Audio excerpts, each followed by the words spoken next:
नमस्कार, news state देख रहे हैं आप। मैं हूं आपके साथ धीरेन्द्र अवस्थी। बुलेटिन की शुरुआत बड़ी खबर से करते हैं। यूपी उपचुनाव में चला बीजेपी का मैजिक। 7 सीटों पर बीजेपी ने शानदार जीत दर्ज की है और कुंदरकी पर जीत पर सीएम योगी बोले हैं कुंदरकी में बीजेपी की जीत राष्ट्रवाद की जीत है। विपक्ष पर सीएम योगी का करारा प्रहार। विपक्ष के लूट और झूठ की पॉलिटिक्स के अंत की शुरुआत। करहल में भी हम कमल जरूर खिलाएंगे। तो 9 में से 7 सीटों पर बीजेपी जीत चुकी है। बड़ी खबर आपको बता रहे हैं, शानदार जीत रही है बीजेपी की। कुंदरकी की जीत पर बोले सीएम योगी, कुंदरकी में बीजेपी की जीत राष्ट्रवाद की जीत है।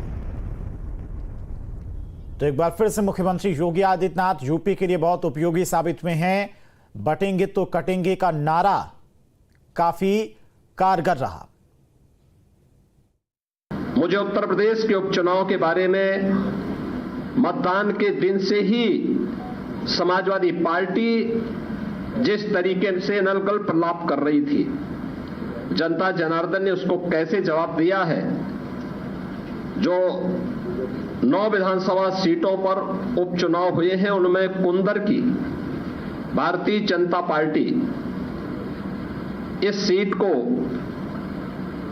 1.25 लाख से अधिक वोटों से जीत रही है। और मुझे बताते हुए प्रसन्नता है कि समाजवादी पार्टी के प्रत्याशी की यहां जमानत जब्त होने वाली है। तो लगातार जिस तरह से जश्न की तस्वीरें आपको दिखा रही हैं कि बीजेपी की जीत के बाद पार्टी मुख्यालय पर भी बीजेपी के तमाम कार्यकर्ता जश्न के माहौल में दिखाई दे रहे हैं। हर जगह पर जहां पर 700 सीटों पर बीजेपी ने जीत दर्ज की है, उन सीटों पर तमाम बीजेपी की कार्यकर्ता काफी ज्यादा खुश नजर आ रही हैं। जश्न की तस्वीरें भी लगातार आपको हम दिखा रहे हैं किस तरह से बीजेपी की कार्यकर्ता इस जीत को लेकर काफी आश्वस्त हैं, खुश हैं। और लखनऊ से आलोक पांडे भी हमारे साथ जुड़ गए हैं। आलोक, बात करें 9 में से 7 सीटों पर बीजेपी ने जीत दर्ज की है और ये शानदार जीत रही है। हर तरफ जश्न की तस्वीरें। फिलहाल लखनऊ में किस तरह का माहौल है?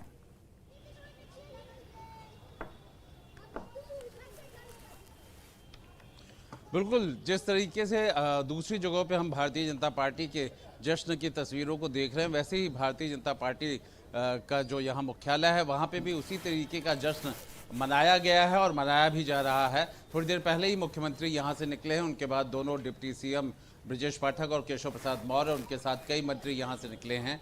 हालांकि आज यहाँ पे नया ही रंग दिख रहा था। जब मुख्यमंत्री निकले, उन्होंने जो भाषण दिया, उसके बाद केशव और ब्रजेश पाठक दोनों ही लोग कार्यकर्ताओं के बीच में जश्न मना रहे थे।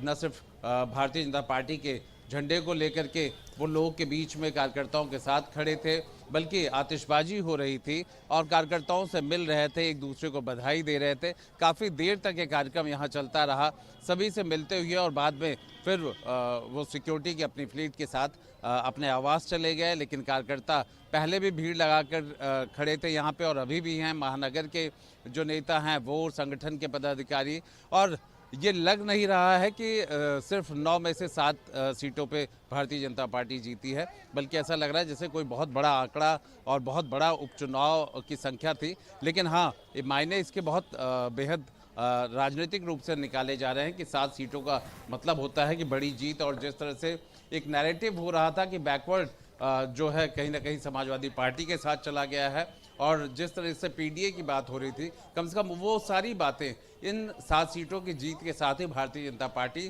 को न सिर्फ एक नया आत्मविश्वास दे रहा है, बल्कि लोकसभा में जो चुनावी उन्हें झटका लगा था, जिस तरीके से 24 के चुनाव में उन्हें झटका लगा, ये उपचुनाव जरूर उन्हें उत्साह दे रहा है, उमंग दे रहा है, कहीं ना कहीं ऊर्जा दे रहा है कि 27 के लिए बहुत सारी अभी उम्मीदें बाकी हैं। बहुत सारे काम करके 27 में जनता के बीच जा करके और भी इस तरह की जीत को मजबूत कर सकते हैं। एक तौर पे रणनीति का एक नया फॉर्मूला इन 9 सीटों की जीत में, जो 7 सीटें भारतीय जनता पार्टी ने जीती है, एक नया फॉर्मूला निकलता हुआ दिख रहा है। बिल्कुल आलोक, और इसी जीत के साथ में एक बार फिर से बीजेपी के तमाम कार्यकर्ताओं ने, संगठन के तमाम कार्यकर्ताओं ने यह साबित कर दिया है कि अभी भी बीजेपी की ही लहर यूपी में है। आएंगे आपके पास आलोक। इससे पहले डिप्टी सीएम केशव प्रसाद मौर्य ने इस बड़ी जीत पर क्या कुछ कहा, वो भी आपको सुना देते हैं। ये 27 का सेमीफाइनल कहने वाले आज चारों खाने चित्त हो गए। फर्जी पीडीए परिवार डेवलपमेंट एजेंसी चलाने वाली समाजवादी पार्टी का सूपड़ा साफ हो चुका है और आने वाला समय भारतीय जनता पार्टी गठबंधन का है, भारतीय जनता पार्टी का है। उपचुनाव से पहले और लोकसभा चुनाव के बाद जो समाजवादी पार्टी गुब्बारे की तरह फूली हुई थी, उस गुब्बारे की हवा उत्तर प्रदेश की जनता ने इस उपचुनाव में निकाल देने का काम किया।